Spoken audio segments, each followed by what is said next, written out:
I was 24 years old and had finally met the woman who was the one.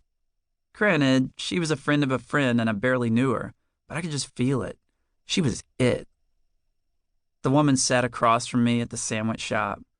10 minutes into the conversation, I popped the question. So, when do you see yourself getting married? She looked down and seemed flushed, perhaps uncomfortable. Well, I really hadn't been thinking about that. I just got out of a long-term relationship a couple months ago, and I don't know when I'll get married. I sensed that I may have overstepped my bounds. I wasn't asking because I think we're going to get married or anything. Goodness, no, I said. I mean, this is our first date, right?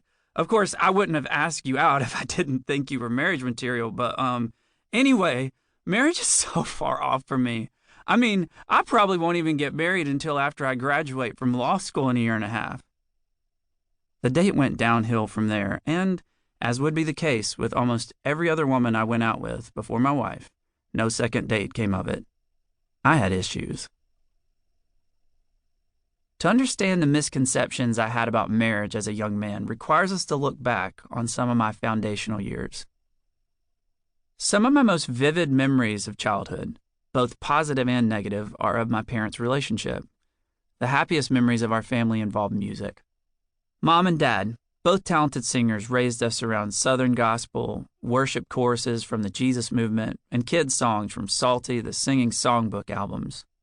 Mom and Dad had a beautiful harmonic blend and would often sing duets at church. One song in particular stands out in my memory. I Am Loved, a 1980s Christian ballad in which the singing couple declare their affection for each other and God's love for them. I can still see Mom and Dad on the stage gazing at each other and then turning to the congregation to sing, "We are free to love each other. We are loved." As much as Mom and Dad may have loved each other and Jesus, they ultimately couldn't survive the storms they weathered during the early years of their marriage. This included Dad's nervous breakdown after the 2 children from his first marriage died when the small plane they were traveling in crashed into the Gulf of Mexico. Things had already been hard before that, but as Mom later said, it's like he stopped wanting to live after the kids died. For 13 years, I watched my dad free fall through mental and emotional instability that's best summed up by a play on the words from an old nursery rhyme. When he was good, he was very, very good. And when he was bad, he was horrid. On the one hand, Dad would make breathtaking declarations of love for our mother and cause us to blush by kissing her in front of us. He rolled on the floor with us and made us laugh with his jokes until we could hardly breathe.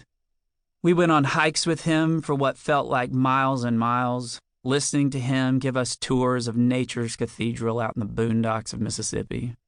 Dad could, best of all, make Scripture come alive for us with the most vivid descriptions from his wild imagination. The confusing part was how, at the same time, his presence was so emotionally disorienting. Dad moved in and out of the home 4 different times, not for another woman, but in search of peace for his troubled mind.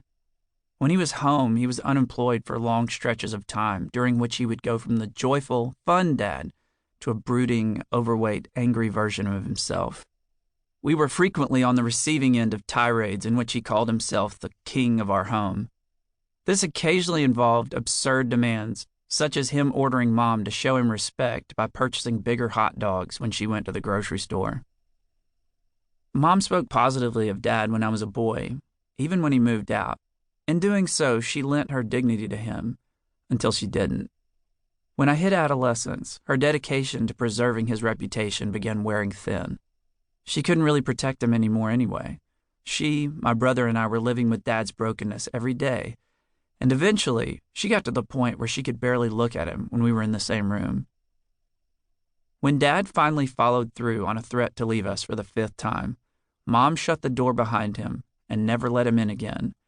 Cinderella finally threw her glass slipper at Prince Charming, and my brother and I watched it all unfold like a Disney cartoon from hell.